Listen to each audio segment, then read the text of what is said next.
take a look this week at the Kitzur Shulchan Aruch. There's different prints. All the same simon.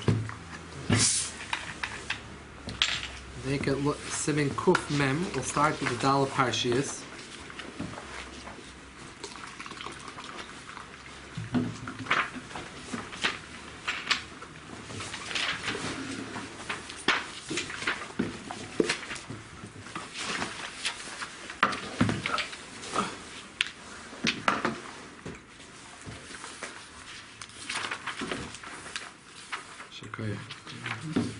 Okay, Simin Kuf Mem. Rabbi say Seder Arba Parshias.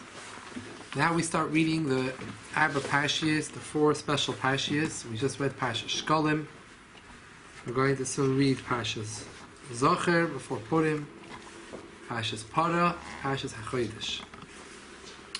A short siman discussing these halachos pertaining to these Parshias. Sif Aleph, Shabbos Shalifnei Reish Chodesh Adar, Hasamuch HaNisim. The Shabbos before Reish Chodesh Adar, the Adar which is close to Nisan, Adar Sheni. Hu Shabbos Parshas Shkolim. Ve'imchal Reish Chodesh B'Shabbos, Azai Hu Parshas Shkolim. If it actually Reish Chodesh falls on the Shabbos, that very Shabbos itself is Parshas Shkolim. We see in Gimel Sefer Torah, we take out 3 Sefer Torahs, B'Rishoyna, Kohen Vav, Parshas Shvui, 6 Aliyahs in the first, the Parshas Shavua. The second Sefer Torah, Kohen Hashvi, Sheish Chodesh, Hashvi reads the Kriya of Reish Chodesh. Maschil Yom HaShabbos, we start from the part of the Kriya, where it's a B'Yom HaShabbos, in the Kriya of Reish Chodesh. Vayim Chatzi Kaddish, we say Chatzi Kaddish, B'Shlish is in the third Sefer Torah, Kohen Maftir, we read the Maftir, where Parshas Shkolim, Maftin after Shkolim. This is an Seder when it falls on the Shabbos. Im Tov V'Schilu, Likris Tchila Parshas Shkolim. If they made a mistake, instead of reading Parshas Reish Chodesh first, instead of reading Parshas Shkolim, you finish it. Mafter Kohen Reish Chodesh, the Mafter reads Reish Chodesh, or Mafter Gamkin after the Shabbos Reish Chodesh. Then the Mafter doesn't do Mafter Shkolim, because the Mafter did not read Shkolim. He read Reish Chodesh. He's Mafter the Haftarah of Shabbos and Reish Chodesh. Siv Beis. Shabbos Shalifnei Purim Hu Parshas Zocher. Shabbos for Purim is called Parshas Zocher. Shabbos Shalifnei Reish Chodesh Hu Parshas HaChodesh. Shabbos for Reish Chodesh is called Parshas HaChodesh. Imchal Parshas Reish Chodesh b'Shabbos. Reish Chodesh Nisan falls on the Shabbos. Also Parshas HaChodesh, then that Shabbos itself is Parshas HaChodesh. The din is the same din, Kamar Reish Chodesh, Adar Shchal b'Shabbos, just like Parshas Shkolim which falls on the Shabbos. You take out 3 Sefer Torahs. The first one is first 6 Aliyahs. The first Sefer Torah is Parshas Shavua. The Shvi is Reish Chodesh. Start reading from the Pesukim of Yom HaShabbos. And the third, we read Parshas HaChodesh. The Shabbos Shalifnei Parshas HaChodesh and Parshas Para. Always the Shabbos Chodesh and Para come together. The Shabbos before Parshas HaChodesh is Parshas Para. Always the Shabbos before Purim is Parshas Zocher. And always the Shabbos before Reish Chodesh Adar is Parshas Shkolim. Gimel. Yesh oimim ki Parshas Zocher Parshas Para chayav l'kreisim deraisa. Or some say that Parshas Zocher and Parshas Para, one is obligated to read them in HaTorah. Ve'in koidim behen kotam l'maftir. Even though Api Halacha, one is allowed to call it minor up to read the Haftorah, the Maftir. However, when it comes to these Parshias, since they are Min HaTorah, one is not allowed to call up a Kotan. Or B'nei HaYishuvim, those people who live in the villages, She'in La Minyan, they don't have a Minyan there. They need to come to a place which has a Minyan to hear these Parshias. If it's impossible for them, at least they should take out the Chumash and read it with the trup, with the niggin, appropriately. We're holding Simin Kuf Mem Aleph. What's Parshas Para? What's the word? Zocher, it says... Zocher... The Torah says it. Yeah. Zocher, everyone holds as Min HaTorah. Para, some say is Min HaTorah. What's the Lashon? It's not clear. Well, I'll tell you. L'maisa, Parshas Para, there's an opinion of Rishonim Min HaTorah. The question is, where does the pasuk? So there is there's no clear pshat, but I think the Chassam Sofer says that maybe the shita is based on, some say it's a mistake. There's no such a shita. It's a mistake at Tosfos, and others say that the Chassam Sofer explains that there's an extra pasuk in the beginning of Parshas Chukas. It's an extra pasuk, and he has a way how you read it in the pasuk. But there is no clear discussion, the explanation of where we see Parshas Purim. It's a good question. B'chlal, the Mishnah Brura has a question that why do we read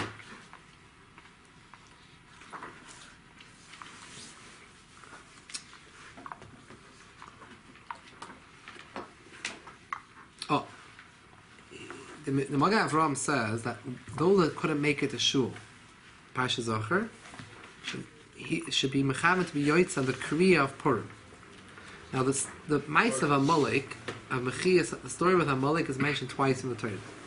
One of the ending of Pasha B'Shalach, the first time they came to attack the Yidden, they left Mitzrayim, and then the second time is the ending of Parshas Kiseitze.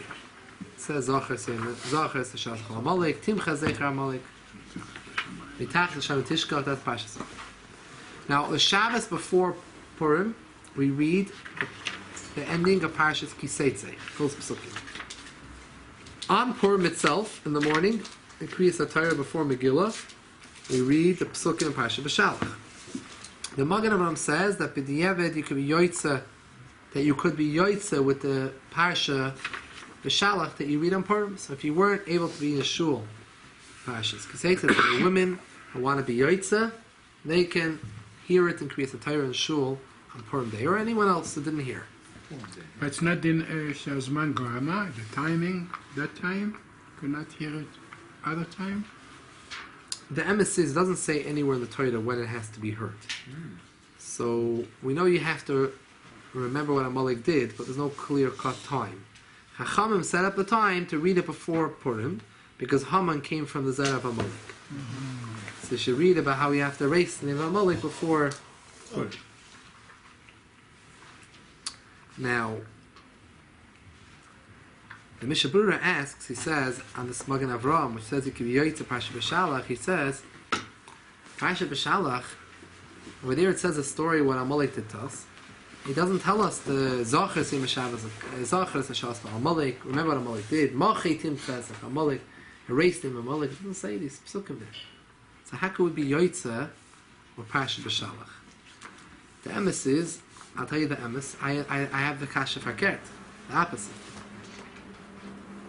What are the word psukim Zachar she'asachal Amalek? Remember what Amalek did to you. Amalek chitim chen erased the name of Amalek. So what does that mean? We're supposed to remember what Amalek did. We should be reading the psukim what Amalek did to us, not be reading the psukim that tell us how to erase that we're supposed to erase Amalek. We're supposed to remember Amalek. That's reading the mitzvah. That's reading that we have a mitzvah. You should know you have to remember. No, the point is to remember. How do we remember? Read the Parashat Torah tells us what he did. So we'll know what about Amalek. Mm-hmm. So the Ma'aseh would seem makes sense that Parashat B'Shalach should be the Iker. I'll call upon him, you're for sure L'chorah should also be Yotze Parashat B'Shalach. But the Mishnah Brura is bothered and feels that you shouldn't be Yotze with B'Shalach, only with Parashas Kiseitze.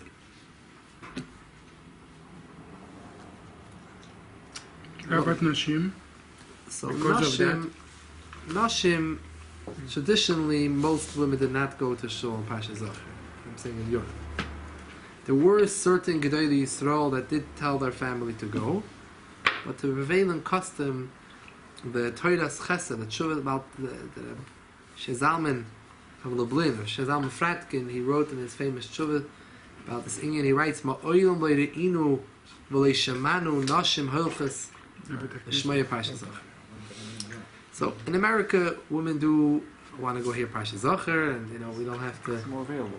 It's easier for them to go, and the Vibra shuls is it's more bigger. Maybe it's bigger than the men's shul in some of the shuls. So Well, Maisa, the women want to go. Okay, if it's not a major inconvenience, they could do it. But they have to know that they're not mechuyev to go. Teres Chesed has a lot of explanations to explain that women are not chayiv in Kriya. The whole concept of Kriya is something shaykhs to men. And if a woman wants, she can read it from the Chumash. So there's no inyan dafke that the shul has to go and make minyanim a whole day, that women have to come minyanim every hour and minyanim in the morning. If a woman wants to come, she's able to go, okay, good, very nice. It's not like a Megillah. No, if she has children at home and she can't do it, she doesn't have to come to shul. Obviously, if you see it means a lot to her, so then, okay. But she has to know on her own that it's too much for her, she shouldn't strain herself. It's not, the minig is not a chiyuv. According to Yeshita, we should really read the whole Parshas B'Shalach, not just the last. Or the whole, to know what the story is.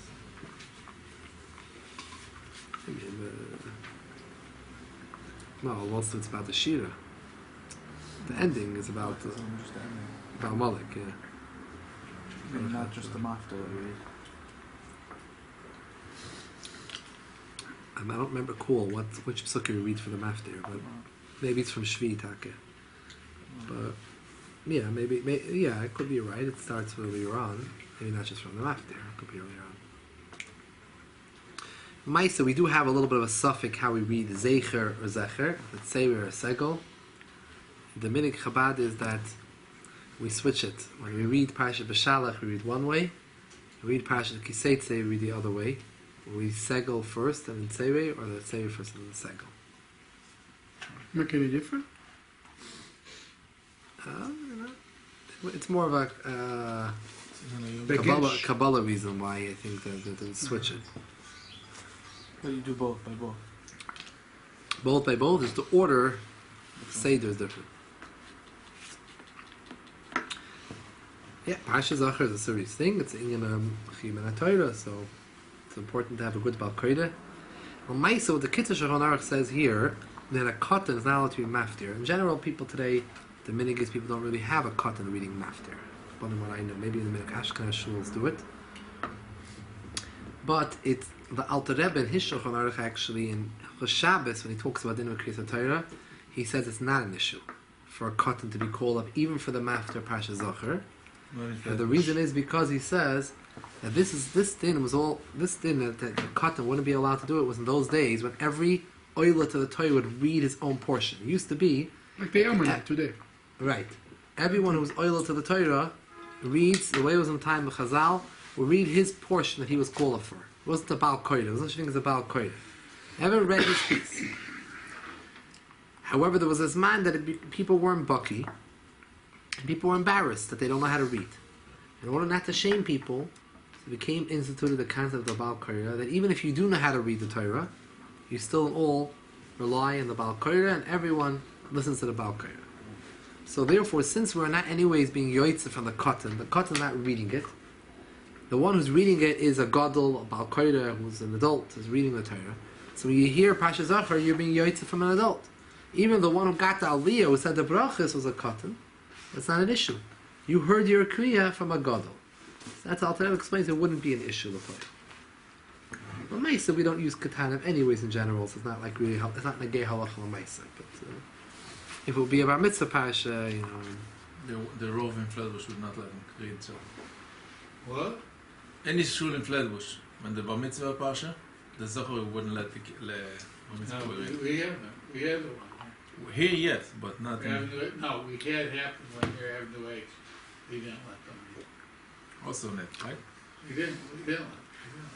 You know, the Yamanai, each one read for himself, and somebody on the side read Targum. For the same pasuk, somebody read Targum, called Tarjum. So it's unbelievable. Everybody Balpeh, knows. right? Balpeh? No, it's He every has a book. sefer? But everybody knows Baal Peh. They don't tell you, you're going to be Shlishi or you're a Revi'u. Right now you're Shlishi, you know how to read it. Everybody knows the whole Torah. It's unbelievable. I was there one time, my brother was the Yamanite. Random people saying in Shlishi, they stand up and reading it with Mangina, with everything. And somebody standing on the side, they read Targum. You read the pasuk, you read the pasuk. Yeah, that's the way things were traditionally done.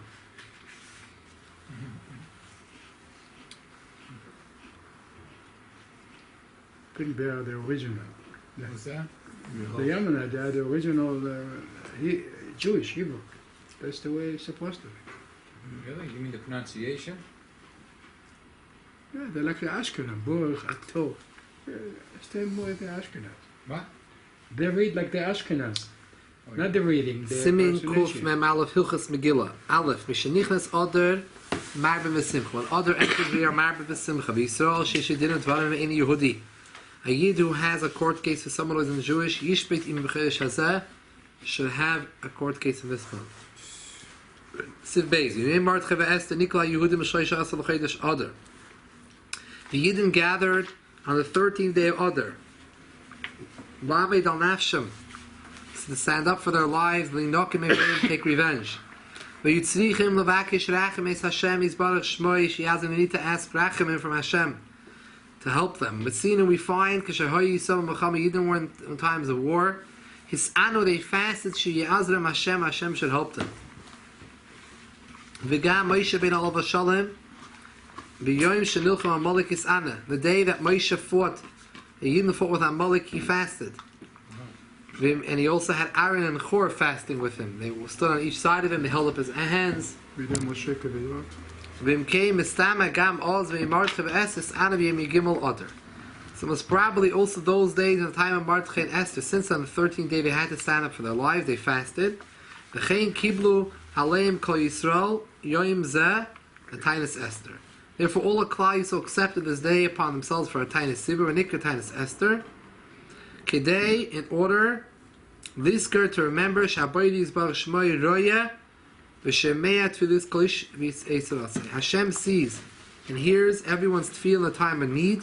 Kashay Yis'ana, when the person will fast. V'Yashal Shem Adu Tshuva, B'chol Avavei, K'misha Asal V'Seini V'Yamahim, like Hashem did to our forefathers those days. Mikomakim still got in time is a choiv kokach. It's not as strong enough obligations. The other tanasik or arba tanation sheksum Mikra mentioned the pasuk. Cheishahakum base that's it could be makel in times of need. So before we go further, we have to understand B'chla Yud Gimel Adar. What happened? Haman threw the lots, the poor. It was called the lottery, the girdle, and it fell out on Yud Gimel Adar. He was very happy. He felt it's a bad sign for the Yidden because the month of Moshe Rabbeinu was Nifter. The Gemara says he didn't realize that Moshe Rabbeinu was also born that day, and the day of birth is stronger than the day of death. Moshe's coming into the world is more important than the fact that he passed away. The fact that he passed away, everyone passes away. The fact that he came to the world and was here for the 120 years and led the Yidan Mitzrayim and the Matan Torah and through the Midbar, that gave us our everything, right?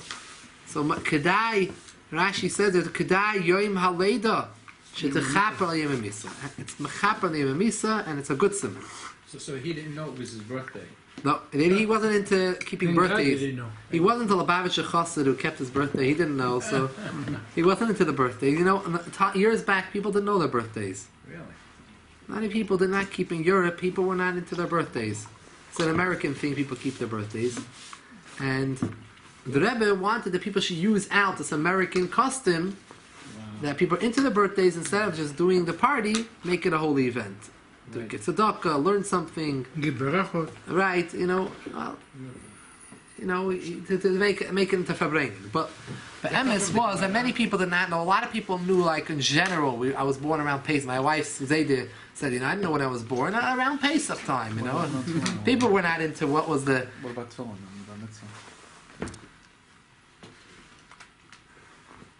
Is it stated from the Gemara the importance of birthday? I don't know. They anyways put on earlier, I'm not sure. They put on a month or two earlier. I don't know exactly how they dealt with the birthday. Unless they knew the So bar that's mitzvah question. parsha. Oh, they knew the birthday, but they didn't celebrate it. That's the point. People knew when Well, a lot of people didn't remember. Maybe they they knew. didn't They knew remember. when they're born. They just did not celebrate it. A lot of Wasn't like a people. big deal. A lot of people didn't even know. There was not clarity. A lot of people did My not. wife's grandfather didn't know his birthday. A lot of people did not know birthdays. So he's always like 100 years old. Nobody knew how old he was. He's always 100 years old. My mother's For 20 years, his father also did not know his birthday either. all he said Maybe, is, they knew the bar mitzvah, but then they forgot about it for 80, 70, 80 years, and no one's keeping track. It wasn't celebrated. It wasn't like anything to think about, I remember he used to say, I was born on Lag BaOmer. Okay. So Lamaisa, so Haman now, Yud Gimel Adar, what happened was when after the Suda of Achashverosh, the second meal, and Haman was killed, the Yidden were still left with a problem. Because the rule in that country was that once the king said a decree, he can't take it back.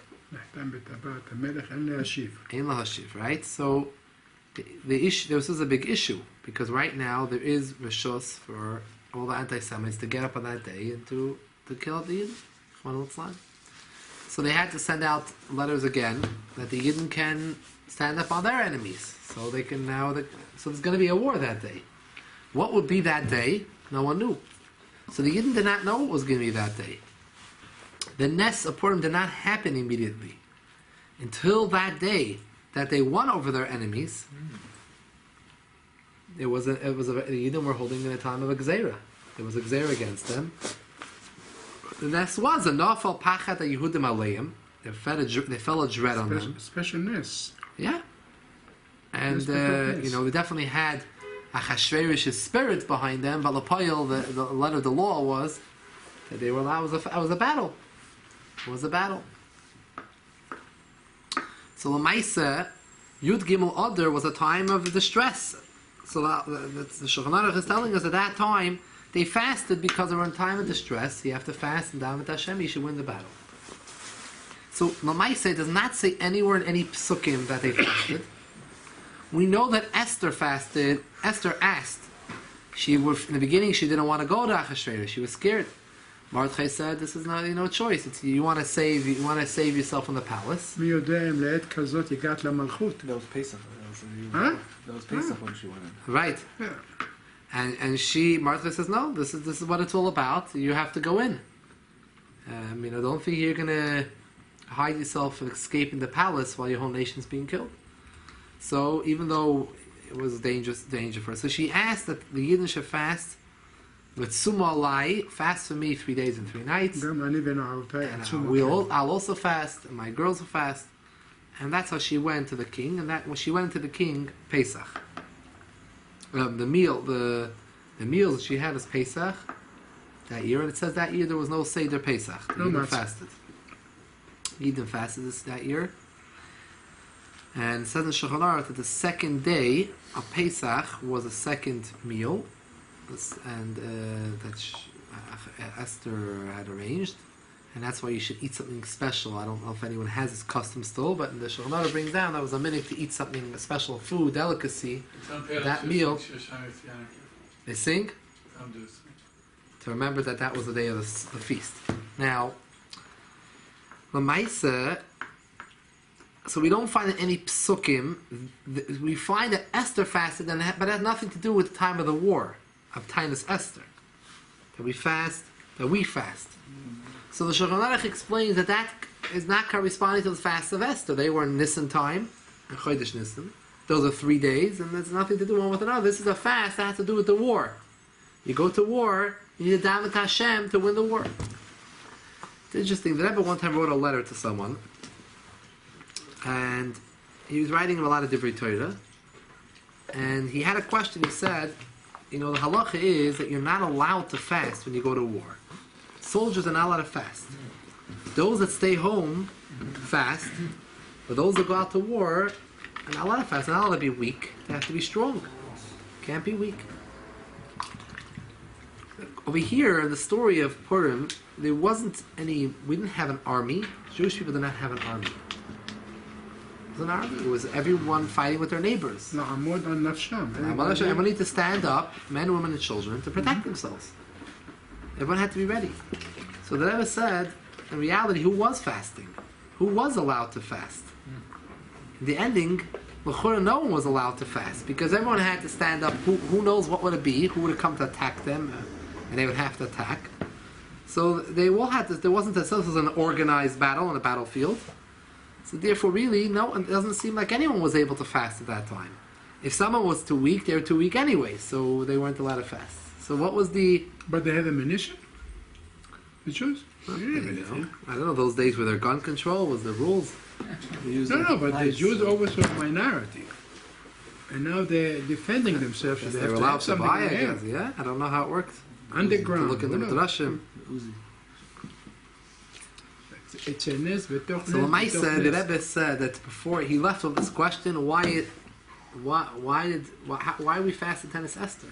There's actually, by the way, no mention of an Alei Psukim, no mention in Gemara or Mishnayos about this Tanis Esther.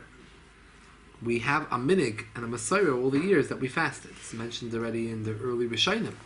According to some Rishonim, the first Amud in Maseches Megillah, there's a word, there's man kihila koil, at the day of Yud Gimel.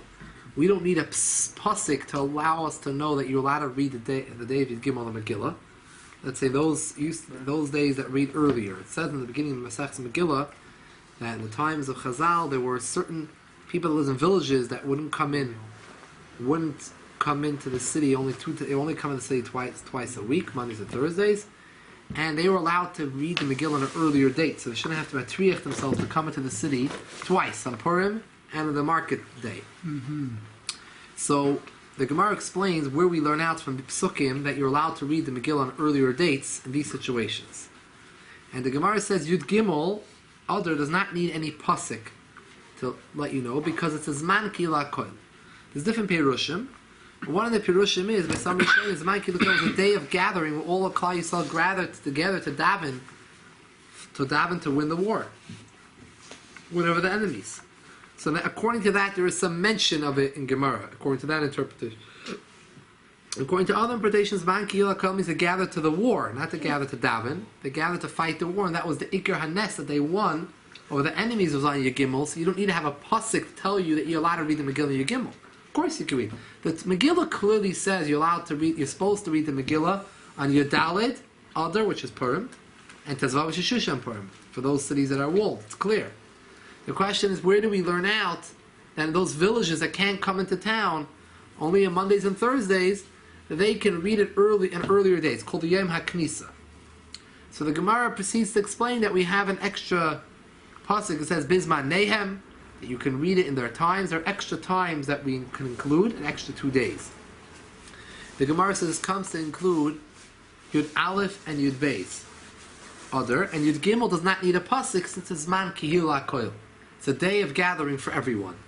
And it's not clear what does it mean, but according to some Rishonim, the Man Kihila Koil, it's the last line of the first Amid, means they gather together in shuls to daven for fast and daven to Hashem. They should win over the enemies. According to that, there is mention in Gemara. According to other Pirushins, they gathered together and they fought their enemies and they won the war on Yud Gimel. So of course you're allowed to read the Megillah Yud Gimel. That was the day the Iker Nes happened. Yud Daled is the day we rested from enemies. The day we rested from our enemies, the day we celebrate. The day of the actual war was won. The battle was won on Yud Gimel. That's when they were fought and won. Yudal is when we rest and celebrate it. That's Yudal. So we always celebrate the Yom HaMenucha. Also the same thing was with Chanukah. Chav Dal Kislev is when we won. Chav Hey Kislev is when we finished and we celebrate. Chav Hey is when Chanukah starts. So it's Yom HaMenucha, the day of rest. So Yud Gimel does not need an extra pasuk because the day that we... So depending on interpretation, but either way, regardless, it's a very, very old minig to fast on Tanis Esther. The Rebbe, when he wrote this letter and he had this question of who fasted on Tanis Esther, Lamaisa, this letter was delayed from being sent out. And meanwhile, the Rebbe had a chap. Why did we fast Tanis? Who was fasting Tanis Esther? He says, let's start off with another question. He says, Tanis Esther is called Tanis Esther. Why is it called Tanis Esther? Esther's Tainesim happened there were 3 days. It was in Nisan time. That was when immediately after Haman. This was after Haman had his, through the lots, and the whole story happened, and Esther went into Achashverosh. That was right away in Nisan. A year later, almost a year later, 11 months later, was the story of Yud Gimel Adar Purim. So, there's no connection between the two. So the Rebbe says, in an answer which he calls l'chedudi, which means like as a sharp answer, he's not saying this is pshat, But Tainus Esther is called Tainus Esther because Esther was the only one who actually fasted that day. Because Esther was the only one who could fast. She was safe. She was in the king's palace. She was in the king's palace. She didn't have to go to battle on that day of Yud Gimel Adar. All other Jews that were outside the palace had to protect themselves and couldn't fast. So since she, in the ending of the day, was the only one who could fast, she was the one davening and fasting for Am Yisrael, and therefore the fast became called Tainus Esther, the fast of Esther. That's what Chapter the Rebbe adds in a footnote of a letter. Yeah, but the question is... According to Pshat, we'll have to tie it that there were some people, for some reason, that were not affected by the battle, and some were able to fast. I mean... Yeah. But the second day, after the first day, they got permission to continue protecting in Shushan. In Shushan. Yeah, so it wasn't. They didn't need it. They needed it. All the other country in the cities, they managed to. In the capital city were the most anti-Semites. There was the biggest issue was they needed another day in Shushan. That's why it was Shushan Purim. 120 Medinot. So the Shushan. Everywhere else, they managed to finish all the enemies all in one day. Wow, this also nice. Of course, it's a nice. Yeah. It wasn't a 6-day war, it was a 1-day war. And they didn't have soldiers, they didn't have ammunition, they didn't have officers, everybody for himself. Yeah. Mordechai Sadiq, he gathered the children and they said Tehillim, Pesukim, all to 22,000 children. Right. Did Mordechai Sadiq also fast? The children fast? I don't know, but that wasn't at the time of the actual battle. It wasn't right before? It wasn't that day. It wasn't that day of the battle. I see. It was some sometime period of before, time. A little bit before then. There was basically a full year from when Haman, Oh wow. when the decree was set till Yud Gimel Adar. 1 year. It was a full year that the Yidden lived underneath a big threat. Even after the whole story with Esther and everything, and Haman was killed, it still was not clear what would be the ending of the story. Till 11 months later, after the meal that Esther had and she exposed Haman, it was still 11 months till the next Adar, Yud Gimel Adar, which was the date that Haman set in the calendar. That date, Haman was not around anymore, but the date was still on the calendar. As what, being the day that they won? No, being the day that Haman had gotten the king to put out letters, and those letters were out there, and they couldn't be taken back. So this was a rule that Achashverosh himself couldn't rescind. But in the end of the Megillah, it said Mordechai Ratzur Le'ovechav. Row of his people were favored him, and he was in the Sanhedrin. They threw him out from the Sanhedrin. They tell him, "You're not learning Torah. You're in the kingdom. You're not in the Sanhedrin anymore." You heard this, Midrash? I heard it yesterday. Yeah. So right. So, but I wanted to tell you one more thing. Lagabe the year, the Alter Rebbe in his Lakoti Torah says that the fact that the Yidden the schus of the Yidden was that they say that for an entire year they didn't convert, because if they would have converted, no one converted. What the guy? Yeah, could have converted, and it would have saved themselves, even though the decree was not against Torah mitzvahs. But the decree was against the Jewish people as a people. But if they converted, they had a way out. There was a way out, but that wasn't the focus of the decree. Bichlal, the Levush, the Talmud of the Ramah explains why Purim do we find that there's a chiyuv to have a meal, a suda, and to eat. Chanukah there's no chiyuv to have a meal, wash and have a whole suda. People have some donuts, whatever it is, but it's not. It doesn't say you have to have donuts, right? Not a chiyuv, a minig. So the Levush explains that the big difference between Chanukah and Purim. Chanukah, the Yevanim were out, the Greeks were out here to get our soul. It wasn't a fight over the body. They were okay with us living around. They were okay. They wanted against our soul. They started making zayras. Then when the Yidden resisted, the Maccabees who led a revolt, and they resisted, then it became a battle. But it wasn't really essentially a ideological battle. It wasn't about our existence. We were allowed to exist, we just had to conform with certain rules. Purim, on the other hand, was not about Torah mitzvahs.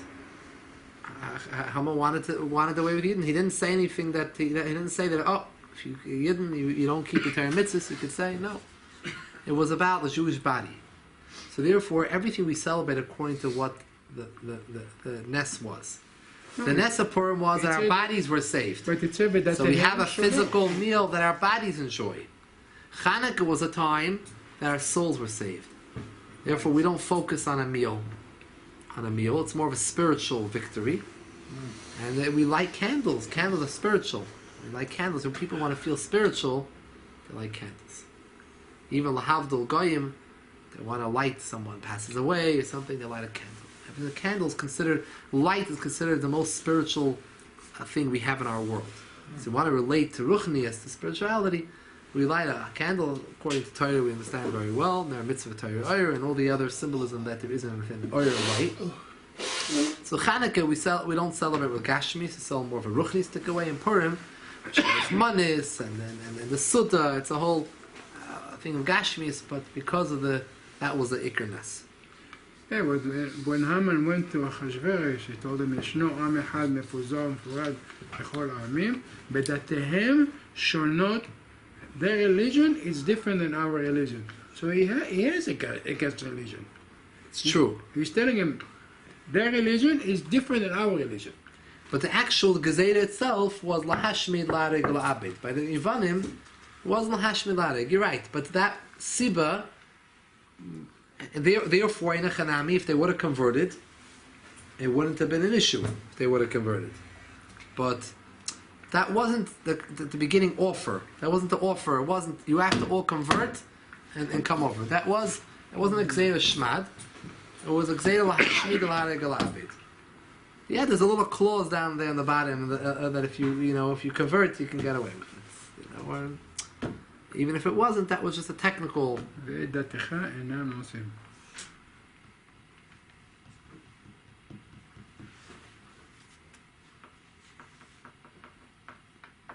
Yeah.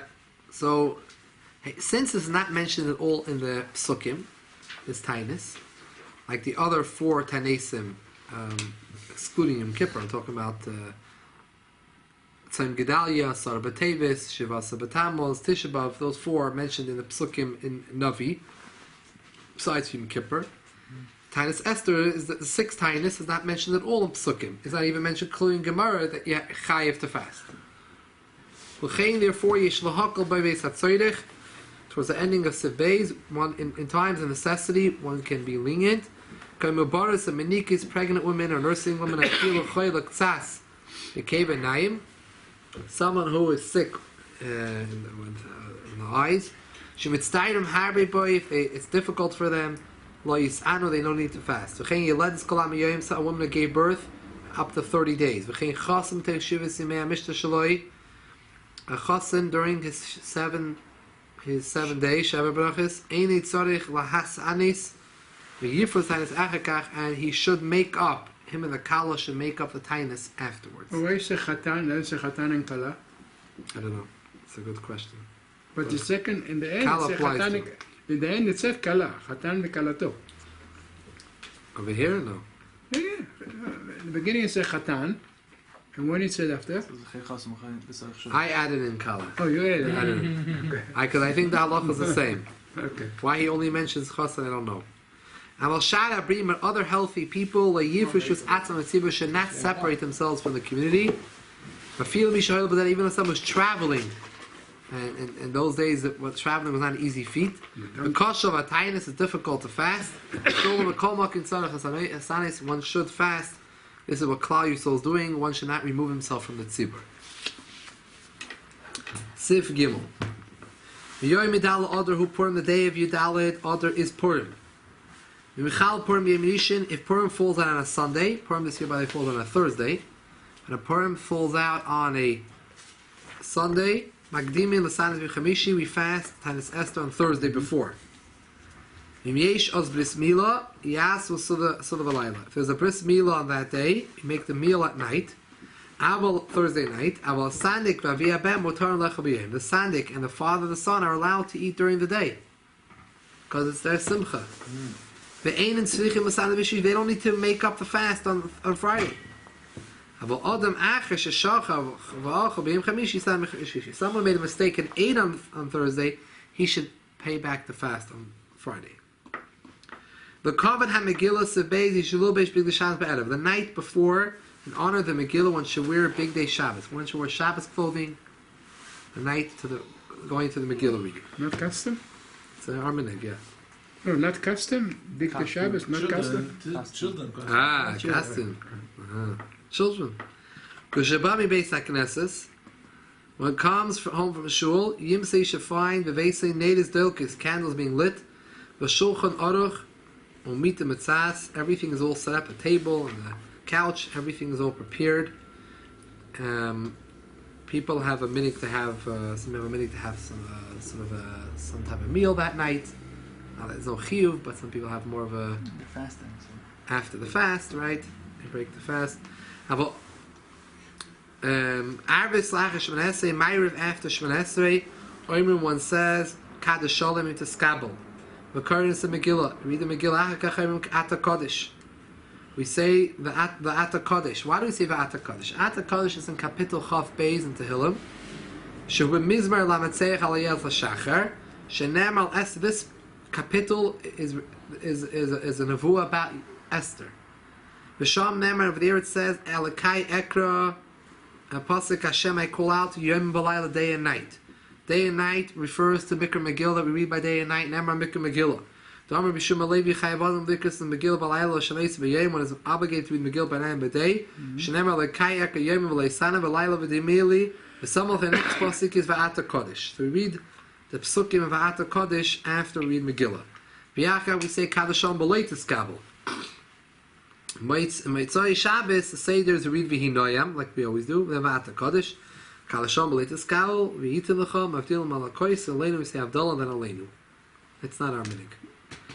Now, Noyegim Litin Koidim Purim Machsasam and Avadbeya Kavu B'Yisamakim Izman. The minig is before Purim to give a half of a coin of the currency in that time and that place. You can go over here, it's $1, half $1. In every place, the current half of that currency. Zeicher l'machzah shekel sheyinoisim ba'odar l'tzoyrech karbanat hatzibur. Zeicher to this machzah shekel that they were given odar for the karban tzibur. The way it was, the physical year in the Beis Hamikdash started Rosh Chodesh Nisan. Now they needed to support the upkeep of the Beis Hamikdash. They had to have a charity campaign, and everyone had to bring in machzah shekel. Everyone had the same fee for everyone, and that we started from Rosh Chodesh Adar before, 1 month before. Announcements were made all around Klal Yisrael. People should give in a machzah shekel. There were special collection tables all around Klal Yisrael. That's why we read now Parsha Shkolim. It's a memory to that. We read Parsha Shkolim either on Shabbos Rosh Chodesh or Shabbos before Rosh Chodesh, which that's what we did this past Shabbos. To remember about the concept of machzah shekel. We actually have a minig to also give machzah shekel. Is not mentioned in Gemara. The concept of Parsha Shkolim is from Gemara and Mishnayos, but machzah shekel is a minig to give machzah shekel before Purim. Who has to give? Each one. Each person. Or you give for your family. The Rebbe encouraged everyone from the family, but The minig, yeah, you don't have to give for everyone in the family a minig, but He's going to mention it. people do give for everyone in the family. Meaning, not for people that are giving on their own, adults that are already married, whatever it is, are giving on their own adults, you don't have to give for them. But you should give for everyone in the family. And there are also people that even give for babies that are in the womb. Pregnant women, and they give machzah shekel for them too. And by the way, okay, let's read a little further.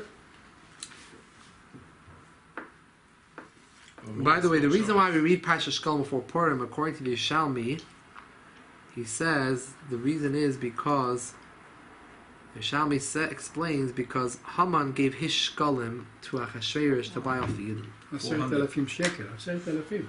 We want to give our Shkolim before Show Hashem. We're giving him our Shkolim before the story of Purim comes around, where Haman gave his Shkolim. We're makdim our Shkolim to Haman's Shkolim. We already have Hashem's with us. He gave him our Shkolim. He's on our side, and that's the main one. Avram Avinu already did 400 shekel. to bypass him. To where to? Avraham Avinu, Minig, furthermore, when he bought the Oh, the minig goes further. Minig litin gimel machzis. The minig essentially is to give 1/2 coin. 1/2 coin. The minig is to give 3/2 coins. Mishal the parashas kisisa, which is the parashas of Shkolim. Ksiv, it says 3 times the word truma. Even then, they only give 1 matzah shekel. But it's a remez for the 3 times truma. Shabbos when Moses spoke, he said, why a half a shekel? Because I don't have a charity. Get it? The person is giving. We give it before the Kriyas of Megillah in the evening. It's like we do by Mincha. Machalkes anim, we give it to poor people. A cotton is potter from giving. A father gave from him, he always is chayiv to give from him until he gives on his own. Ben Yil Gimel Shana, Yishem the chayiv, Yishem the potter, Yishem the There's a machlokes where Matzah Shekel is applicable to a bar mitzvah bacher. Because we have to remember, originally Matzah Shekel was given by only those between 20 and 60 years old. Those that were able to go to the army, those are the ones that were obligated to give Matzah Shekel in times of in the Mishkan, Beis HaMikdash. So the question is, this minig that we do, is this something that even someone bar mitzvah already should start doing, or only from 20? What if his father's giving? You should continue giving. Once you If give, father start to give, we'll give always, yeah. Even until he's 20. Whatever, until he starts giving. Yeah. Till he gives on his own. It's not the Purim guilt, what it's saying? No, Not the same? no. Matalas of Yoinim you have to give on Purim. This is that you give Matzah Shekel, people go to the Bima, and we have 3 coins, 3 $half, $3 and we buy it. $3.50, it's worth $1.50, face value. So you don't need to pick it up 3 times like some people do. I don't know where that started, but you put down $1.50 and you pick up your coins and you put it down, and you can do that for every person in your family. In the Syrian community, by Bet Torah, they have on the next to the bima the 3 shkalim. They have another basket here, and it said there $5. You have to put $5, not $1.50. And they give it tzedakah. They give it forever. So everybody $5. You see it $5 there. You pick it up. 3 shkalim. Well, if the Gabbai says he's not giving it for $5, you have no choice. You have to listen to the Gabbai. You're not buying it face But value. The truth of the matter is that the silver It's not dollars are fair. worth much more. Let's say each one is worth about $6. You can't buy it. You can't get them for 50 cents anymore. Right. So really, the Mishnah Berurah already brings up a shaila. We're cheating hektish, he says. These coins belong to the shul. They belong to the shul. These coins, and they belong to hektish, to tzedakah. And you're buying them. That should be yours for $1.50, and then you're giving it back. Who gave you the right to buy it for $1.50? It's worth around $18. If you go look in line, you can buy it for $18, 3 of them, depending on how nice they look and everything. So the Mishnah Berurah says that Yishloimar, that the Gabbai, it's like a Tanai, since the Gabbai wants that everyone should use it, and this way the shul gets money, the Aniyim get money, so therefore he allowed it. So if he allowed to sell himself cheap, the Gabbai, who has the rights of the tzedakah for the purposes of the helping the tzedakah, of helping for the purpose, can sell the thing cheaper than its value. Some people have a minig that they should at least give the value at least one time of the real value of the 18. what is $18? Around $18. Hi. And some people want to give, maybe that's where the $5 is based on, what the half shekel would have been worth in the times of the Mishkan. Today, in silver, and that could be around $5 maybe. They find it with Shalayim. We know how much it's worth because people have to use it for Pidyon Haben. Right. You need to give the value for Pidyon Haben to the Kohen of 5 shkolim. So we know how much the weight of the shekel was, and we check how much the silver is worth, the value of silver is. And that's the way how we work it out. How much is 5 shkolim? How much you have? It's around $35, something like that. How much you have to give the kohen? The value something's worth $35. By Pidyon Haben, by the Sfaradim, the Kohen sell the 5 shkalim, the 5 shkalim, maybe $1,000. Even more. They make like a mechira. First check, first how much? 50, 100, 150, $200. Okay, $200. Yeah. I know when I had my son pick and the Kohen get the money for him. 2008 before. When do we have a custom to give the machatzira? Before in the mincha, before mincha and Tainus Esther. Okay. If you don't do it then, you can do it any other time also. Well, Maisa, by the way, the minig is that people will not mention the Shulchan Aruch. The minig is to use silver $50, but Lamaisa, that's not mentioned in the Shulchan Aruch. What did they If you don't have, you can use any $50. Yeah, the shuls will get $50. You will get $50. You know, these days you don't have to go to coin stores. You can just order it and they get shipped to. Parents in charge. What do you have? As a mini. You really have the real one? Then the Shiloh's real question. $18. I just checked. They are? Yeah. I also bought them once, so they're $18. I have them and I give them as my initial. I actually give the full amount. So I'm giving the One three. day later on, we're going to take it out. Yeah, I try to give 18. The whole family. Okay. 10 years before you But they should see that, right? We have a. Siva. Seiva. So this is what we do before Mincha and Tainus Esther. If you didn't do it then, you do it later. You do it earlier. Not to be confused with Matanas Levyonim. By the many people, many organizations tell you that you can order, we will give for you Matanas Levyonim. They tell you to give before Purim. But you just have to, you have to make sure they're actually giving it on Purim day. Right. It's always good to give to a few different people. So make sure you give on Purim itself. I always say, make for a soil. Chag Purim around the world, people give millions of dollars. What? Millions of dollars in one day. Millions. Yes. Not All over the millions. world. Anywhere you go. Right. People know in your people. In Purim. It's amazing. No other nation like that. Well, okay, one more halacha, Siva. The Purim, Hainu Yedem Yadalit, Arvis, Shachris, and Mincha, Oim al Nisim. We say Al HaNisim in davening and in benching. The Meshach, one forgot, the din is like by Chanukah. The din is you do not need to go back if you forgot Al HaNisim in benching or in davening. Wow. However, if you did remember, let's say in benching, when you were after Mimarim by the Racham, you forgot, then you can wait until the Rachamans, where you usually say Shabbos after before Racham Nizakenu, and you can add it in. You say like this: Harachaman hu yasel anu nisim, Moshe asal aveseinu v'yam mehem bizman hazeh. Then you say the whole thing. We made Mordechai. Harachaman hu yasel anu nisim, Moshe asal aveseinu v'yam mehem bizman hazeh. Some benchers or Sidorim might They have used a to have it in the 70s. They used to have a siddur. The Lubavitch siddur used to say that something. So maybe the Krachabad Siddur, I wouldn't be surprised if they put it in on the bottom or note or something. What? Unless you say new to someone else who knows, and I'll let you know But it's only good before what you the started Harachman is to Baruch say. Hatov. It's only good before you started it's only No, good after over I've there siddur here. before. Oh no. No, you forgot right over there where you're supposed to say by Oh, Rachel. Noidel Birchas Haaretz. Or make another Suda. You do it later. It's Purim, no? Mitzvah Shamay Mamshech next week. And if you forgot to say it, you can also say it. Right after the Yerushalayim, you have to say it's serious because you have to say no benching over if you forgot to say. You don't reason why.